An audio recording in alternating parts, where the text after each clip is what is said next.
عثمان ڈار صاحب کی والدہ ان کے گھر والوں کے ساتھ پیش آیا، جس طرح کی آڈیوز آئی ہیں اور جس طرح وہ خود بیان کر رہے ہیں، ان کے جو کپڑے پھٹے ہوئے ہیں اور باقی ان کی اور بھی گھر کی خواتین، ان کی بازو سے یہاں سے کپڑے پھٹے ہوئے ہیں۔ کراچی کے ایک ہوٹل میں مریم نواز صاحبہ رات کے 2-3 بجے ان کے روم کے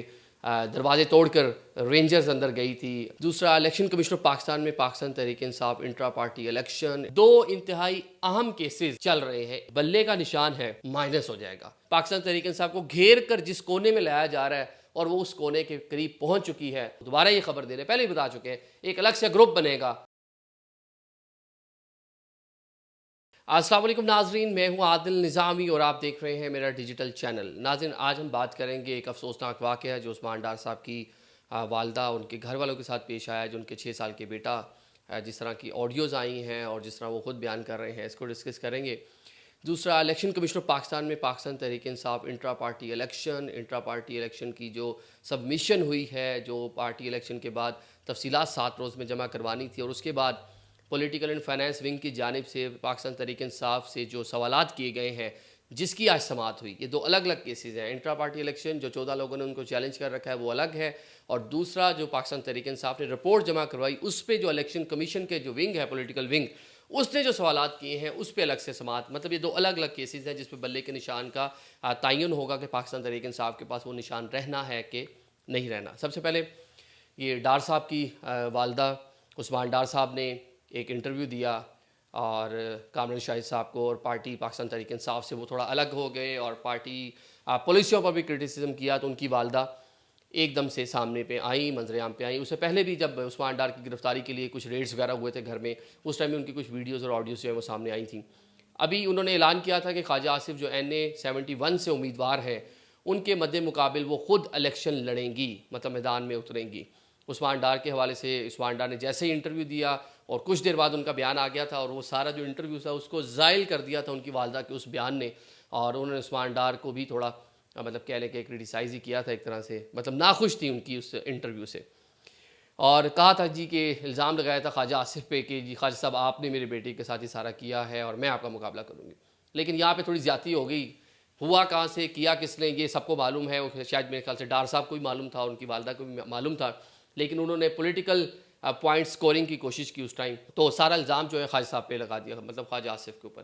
ابھی پولیس جاتی ہے، عمر ڈار صاحب ان کے بھائی ہیں، ان کو گرفتار کرنے کے لیے، اور گھر میں واقعہ پیش آتا ہے، اور جس طرح انہوں نے اس کے بعد ایک بیان دیا، اور ان کے جو کپڑے پھٹے ہوئے ہیں اور باقی ان کی اور بھی گھر کی خواتین، ان کی بازو سے یہاں سے کپڑے پھٹے ہوئے ہیں، بچوں کی جو رونے کی، چیخنوں کی آوازوں کی جو آڈیوز جاری کی ہیں ڈار صاحب نے خود، سب افسوسناک ہیں، ہاریبل ہیں۔ جتنی بھی اس کی مذمت کی جائے، جتنا اس کو کنڈم کیا جائے کم ہے۔ ہماری سوسائٹی میں، ہمارے معاشروں میں خواتین کا ایک تقدس ہے، ان کی ایک رسپیکٹ ہے، اور ان کے ساتھ اس طرح کا واقعات کا پیش آنا وہ انتہائی افسوسناک ہے، اور جتنی بھی اس کو کنڈیم کر لیں وہ کم ہے۔ جس طرح سینئر سیاستدان مخدوم جاوید ہاشمی صاحب نے بھی اسے کنڈیم کیا ہے، اور امتیاز ڈار صاحب جو ان کے عثمان ڈار کے والد ہیں، ان کا بھی تذکرہ کیا اور بتایا کہ ان کی بیوہ ہیں، 70 سال ان کی عمر ہے، تو ایسا نہیں ہونا چاہیے تھا۔ ہر ذی شعور جمہوریت پسند انسان اور ایک پڑھا لکھا شہری اس طرح کی جو صورتحال اس کو کنڈیم ہی کرے گا۔ جس طرح ہم نے دیکھا کہ کراچی کے ایک ہوٹل میں مریم نواز صاحبہ رات کے 2-3 بجے ان کے روم کے دروازے توڑ کر رینجرز اندر گئی تھی، اس کو بھی ہم نے کنڈیم کیا تھا، اس کو بھی کہا تھا بہت غلط ہے۔ یہ روایات جو ڈلتی آ رہی ہیں یہ آگے پھر بڑھتی جا رہی ہیں۔ اس ٹائم ایک سیگمنٹ تھا، پولیٹیکل ایک گروپ تھا، وہ اس کو ڈیفینڈ کر رہا تھا اور اس کے اوپر بڑی شادیانے بجائے جا رہے تھے۔ آج دوسری سائڈ پہ سب کچھ ہو رہا ہے، اور ایک دوسرا گروپ جو ہے وہ اس کو ڈیفینڈ بھی کر رہا ہے، اور اس کو جناب کوئی خود ساختہ کہہ رہا ہے، اور کوئی اس کو جناب کہ اس طرح لوگ مطلب کہ الیکشن سٹنٹ کے لیے اس کو استعمال کرنا ہے۔ لیکن دونوں ہی واقعات غلط ہیں، جو ریالٹی ہے دونوں ہی قابل مذمت ہے، بالکل نہیں ہونے چاہیے۔ اور مائیں بہنیں تو سب کی سانجھی ہوتی ہیں، جو ہم نے سنا، جو ہماری نارمز اینڈ ویلیوز ہے، تو اس کو جتنا ہم کنڈیم کر لیں وہ کم ہے۔ پولیس کا موقف یہ ہے جی کہ ڈار صاحب کے جو بھائی عمر ڈار، اس کو پکڑنا تھا، اور وہ مختلف کیسز جو ہیں 9 مئی واقعات ہیں، اور باقی کیسز ٹیررزم کے حوالے سے بنے ہیں، وہ کیسز بھی جس طرح بنے ہوئے ہیں وہ بھی ایک الگ سے بحث ہے۔ لیکن الیکشن کے ٹائم میں جب ایک طرف نامینیشن پیپرز امیدوار جو ہیں وہ وصول کر رہے ہیں، اور الیکشن پروسیس میں ملک جا چکا ہے، الیکشن کے دن کو یعنی 8 فروری کو کوئی غالباً 51 یا 50 دن باقی ہیں، تو ایسے ٹائم میں اس طرح کی چیزیں ہونا یہ ٹھیک نہیں ہے۔ یہ الیکشن کی کریڈیبلٹی پہ سوالات اٹھیں گے، آگے جا کر جب الیکشن ہوں گے تو کون اس طرح کے الیکشن کے نتائج جو ہے وہ مانے گا؟ جس طرح آج پاکستان بار کونسل ہے، سپریم کورٹ بار ایسوسی ایشن ہے، انہوں نے چیف الیکشن کمشنر کے کنڈکٹ کے اوپر بات کی ہے، ان کی زیر نگرانی ہونے والے انتخابات پہ بات کی ہے، ان کی کریڈیبلٹی پہ بات کی، اور ساتھ ساتھ چیف الیکشن کمشنر سے مستعفی ہونے کا بھی مطالبہ کر دیا ہے۔ جب بیفور الیکشن معاملات اس نہج پہ پہنچ جائیں گے تو 50 دن بعد جب الیکشن ہو جائے گا تو پھر یہ پولیٹیکل جو اس ٹائم پارا ہے یہ کہاں جا کے ٹچ کر رہا ہوگا، اور انتخابات کے 6-8 ماہ بعد جو گورنمنٹ یہاں بیٹھی ہوگی وہ کیسے سرو کر پائے گی؟ یہی جماعتیں ہوں گی، یہی لوگ ہوں گے، یہی جلسے کر رہے ہوں گے، یہی جلوس کر رہے ہوں گے، احتجاج ہو رہا ہوگا، وہ جو بھی گورنمنٹ ہوگی۔ تو جو پولیٹیکل سٹیبلٹی کی بات کر رہے ہیں یہاں پہ پاکستانی تمام پولیٹیکل پارٹیز اس پہ بات کر رہی ہیں، اس پہ آپ کی جو ریاست پاکستان جو ادارے ہیں وہ اس پہ بات کر رہے ہیں کہ سٹیبلٹی ہونا بہت ضروری ہے۔ تو سٹیبلٹی کے لیے یہ ہے کہ پرامن الیکشن کا انعقاد ہونا چاہیے۔ Level playing field, level playing کی بھی مختلف ڈیفینیشن ہے۔ پنجاب میں پی ٹی آئی ایک اور طرح کی لیول پلینگ فیلڈ مانگ رہی ہے، کے پی چلے جائیں، آپ بلوچستان چلے جائیں، وہاں ٹیررزم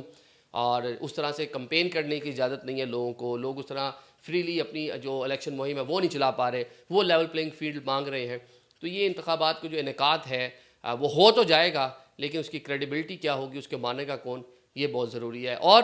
اس میں ایک سجیشن بھی ہے سننے والوں کے لیے، پولیٹیکل ورکر کے لیے، جو چیز آئین قانون ہماری جو اخلاقیات ہیں اسے گری ہوئی ہو، وہ کسی کے ساتھ بھی ہو، وہ نون لیگ کے ساتھ ہو، وہ پی ٹی آئی کے ساتھ ہو، وہ پیپلز پارٹی کے ساتھ ہو، اے بی سی کسی بھی سیاسی جماعت کے ساتھ ہو، اس کو کنڈیم کریں، بڑے دل کا مظاہرہ کریں، کیونکہ آج اگر آپ کے ساتھ یہ سب کچھ ہو رہا ہے تو کل یہ دوسرے کے ساتھ بھی ہو سکتا ہے، اگر دوسرے کے ساتھ ہو رہا ہے تو آپ کے ساتھ بھی ہو سکتا ہے۔ 2016-17 کا ٹائم ہمیں یاد آتا ہے، اس ٹائم باقی پولیٹیکل پارٹیز کی کیا حالت تھی، ہم نے دیکھا کہ نون لیگ کس طرح مشکلات کا شکار تھی، کیا کچھ ہو رہا تھا اس کے لیے۔ آج وہی کی ساری چیزیں پاکستان تحریک انصاف کے لیے ہو رہی ہیں۔ باقی پاکستان تحریک انصاف الیکشن کی تیاریوں میں تو ہے، لیکن ابھی تک بلے کا نشان جو ہے وہ فائنلائز نہیں ہے۔ الیکشن کمیشن آف پاکستان میں 2 انتہائی اہم کیسز چل رہے ہیں۔ ایک وہ 14 لوگ جس میں اکبر ایس بابر، نورین فاروق اور دیگر جو لوگ ہیں، انہوں نے ایک درخواست دے رکھی ہے جس میں یہ مطالبہ ہے کہ انٹرا پارٹی الیکشن ہے وہ فری اینڈ فیئر نہیں ہوئے، وہ الیکشن کنٹیسٹ کرنا چاہتے تھے۔ اکبر ایس بابر نے پوری ویڈیوز بنا رکھی ہیں اور دلائل دے رہے ہیں اور الیکشن کمیشن کو قائل کرنے کی کوشش کر رہے ہیں۔ بظاہر الیکشن کمیشن اس پہ قائل ہوتا بھی دکھائی دے رہا ہے، ہمیں سماعتیں جتنی ہم نے دیکھی ہیں کہ الیکشن فری اینڈ فیئر نہیں تھے، یکساں مواقع نہیں تھے جو پارٹی کے دیگر لوگ ہیں ان کے لیے۔ ایک اکبر ایس بابر کو چھوڑ بھی دیں، جو باقی لوگ جو پارٹی کے ٹکٹ ہولڈر رہے ہیں، مختلف شہروں میں پارٹی کے عہدیدار رہے ہیں، تو ان کا مطالبہ جو ہے وہ بھی یہ ہے کہ ہمیں الیکشن لڑنے کا موقع نہیں دیا گیا، ہم لڑنا چاہتے تھے۔ وہ ایک بڑا ڈینجرس کیس ہے۔ اس کے پیرلل الیکشن کمیشن نے 20 روز کا ٹائم دیا تھا، 7 روز کے اندر الیکشن کمیشن آف پاکستان کو بھی بانڈنگ تھی کہ وہ جب پاکستان تحریک انصاف تمام دستاویزات جمع کروا دے تو پارٹی سمبل اور وہ ساری کی ساری چیزیں ان کو کر دے۔ لیکن الیکشن کمیشن کا پولیٹیکل اینڈ فائنانس ونگ جو ہے اس نے پاکستان تحریک انصاف سے پہلے چند سوالات کیے، اس کے بعد 40 سوالات ہو گئے، جس کا آج کوئی 8 کے 9 سوالات کا جو جواب ہو پایا تھا، اور باقی اس کے بعد چیزیں بڑی سپیڈی چلیں۔ علی ظفر صاحب نے دلائل دیے جس پر الیکشن کمیشن نے وہ فیصلہ وہ بھی محفوظ کر لیا ہے۔ اب یہ 2 محفوظ جو فیصلے ہیں یہ پاکستان تحریک انصاف کی آئندہ کی سیاست کی ڈائمنشن جو ہے اس کو وضع کریں گے، اس کا تعین کریں گے۔ مانا علی ظفر صاحب نے کہ پاکستان تحریک انصاف نے جو پارٹی آئین کے مطابق چیزیں ہیں اس میں کافی جگہ وقت نہ ہونے کی وجہ سے ہم نے سپیڈ کی، جس طرح آپ یہ دیکھ لیں کہ جو الیکشن کمشنر ہے اس کی تعیناتی، ووٹر لسٹیں، اور ساتھ میں یہ پلی کی کہ دوسرا پینل نہیں تھا اس لیے ہم نے جو کونسل بنانی تھی وہ نہیں بنا پائے، ان اپوز الیکشن ہو گئے، دوسرا گروپ ہی نہیں آیا اس لیے ہم ووٹنگ نہیں کر پائے۔ تو نقائص تو بالکل موجود ہیں جس کا اعتراف بھی الیکشن کمیشن میں پاکستان تحریک انصاف کے چیئرمین جناب گوہر صاحب، بیرسٹر گوہر صاحب ہوں کہ بیرسٹر علی ظفر صاحب ہوں، دونوں کر چکے ہیں۔ لیکن ساتھ ساتھ جو ان کا ایک اور کوسچن ہے کہ کیا آپ نے باقی تمام پولیٹیکل پارٹی کے جو انٹرا پارٹی الیکشن ہیں ان کی اس طرح سے سکروٹنی کی، اس طرح سے ان کو چیک کیا، جج کیا، جس پہ آج چیف الیکشن کمیشنر نے کہا کہ اگر آپ کو لگتا ہے کہ نون لیگ نے اس طرح الیکشن کروائے تو کیا آپ ہمارے پاس درخواست لے کر آئے؟ سوال تو یہ پیدا ہوتا ہے کہ اگر پیپلز پارٹی نے ایسا کیا، جے یو آئی فے نے یہ کیا، تو کیا آپ لوگ درخواست لے کر آئے کہ انہوں نے انٹرا پارٹی الیکشن ٹھیک نہیں کروائے؟ جب ہمارے پاس کوئی چیز آئے گی تو دین ہم اس کو ٹیک اپ کریں گے۔ باقی ساتھ ساتھ جو کچھ دن پہلے چیف الیکشن کمشنر سے ملاقات ہوئی تھی اس میں انہوں نے یہ کہا کہ تمام پولیٹیکل پارٹیز نے اپوز کیا جب الیکشن کمیشن نے کہا کہ ہم خود انٹرا پارٹی الیکشن کو مانیٹر کریں گے، اور ساتھ میں یہ بھی کہا کہ اب یہ ٹیسٹ کیس یہ بھی ہے پی ٹی آئی والا بھی، اور آگے آگے چل کے باقی جماعتوں کے بھی جب بھی انٹرا پارٹی الیکشن ہوں گے الیکشن کمیشن ایک متحرک رول پلے کرے گا، اور جو اس میں پارٹی آئین کی خلاف ورزی کرے گا، الیکشن ایکٹ کی خلاف ورزی کرے گا، تو ان کے خلاف جو ہے وہ کارروائیاں بھی عمل میں لائی جائیں گی۔ ابھی آنے والے دن میں یہی لگ رہا ہے کہ الیکشن کمیشن پاکستان سے پاکستان تحریک انصاف کو جو بلے کا نشان ہے وہ مائنس ہو جائے گا۔ بیرسٹر گور نے آج یہ کہہ دیا ہے کہ ہمارے پاس پلان بی اور سی موجود ہے، لیکن جو پلان بی اور سی ہے اسی میں ہی آ کے پاکستان تحریک انصاف ٹریپ ہوگی، اور وہ پلان ہم نے آپ کو کوئی 20-25 دن پہلے بتا دیا تھا۔ جو پلان اب جس طرف پاکستان تحریک انصاف کو گھیر کر جس کونے میں لایا جا رہا ہے، اور وہ اس کونے کے قریب پہنچ چکی ہے، اور وہ یہی ہے کہ وہ لوگ جو پاکستان تحریک انصاف کے پہلے رکن اسمبلی رہے ہیں، پاکستان تحریک انصاف کے ٹکٹ ہولڈر رہے ہیں، وہ سب الیکشن لڑیں گے، لیکن آزاد حیثیت سے الیکشن لڑیں گے، اور الیکشن لڑنے کے بعد وہ اپنا وزن کہاں ڈالیں گے اس کا ڈیسائیڈ کون کرے گا یہ آپ کو بھی پتہ ہے اور مجھے بھی پتہ ہے۔ ایک بیشتر بڑی تعداد لوگوں کی جو ہمیں منحرف ہوتی دکھائی دی، 21 لوگ جو منحرف ہوئے قومی اسمبلی کے رکن قومی اسمبلی تھے، وہ بھی پاکستان تحریک انصاف کے لوگ تھے۔ اس ٹائم بہت سے لوگ اور بھی تھے جن کا ہمیں معلوم ہے جن کے ایمان دائیں بائیں ہو گئے تھے، لیکن پاکستان تحریک انصاف کی پاپولیرٹی کو دیکھ کے انہوں نے رکنے کا فیصلہ کیا۔ 9 مئی واقعات کے بعد بہت سے لوگ چھوڑ گئے، بہت سے ایسے ہیں جو لکھ کر دے کے آئے ہیں کہ پاکستان تحریک انصاف کے ٹکٹ پہ الیکشن نہیں لڑیں گے، وہ بھی پلان کر کے بیٹھے ہیں کہ سمپتیز اور ووٹ اور وہ ساری کی ساری چیزیں پاکستان تحریک انصاف کی ہی لیں گے، اور رکن قومی اسمبلی منتخب ہوں گے۔ اور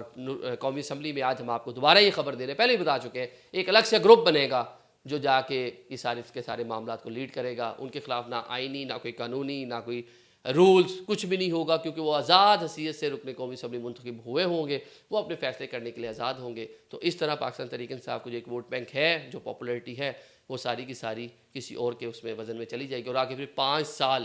یہ اسمبلی کی مدت ہوتی ہے۔ 5 سال بہت ہیں، دوبارہ آپ رکن قومی اسمبلی جو بن گئے اس طرح 5 سال بہت ہے ان کو آگے اپنے ڈیسیژن لینے کے لیے۔ شاید وہ 5 سال بعد پھر کسی اور پارٹی میں، جس طرح بھی 18 19 20 منحرف کسی اور پارٹی میں چلے گئے ہیں، پھر یہ بھی 5 سال بعد کسی اور پارٹی کا دروازہ بجا رہے ہوں گے اور اس کا حصہ بن جائیں گے۔ Thank you so much.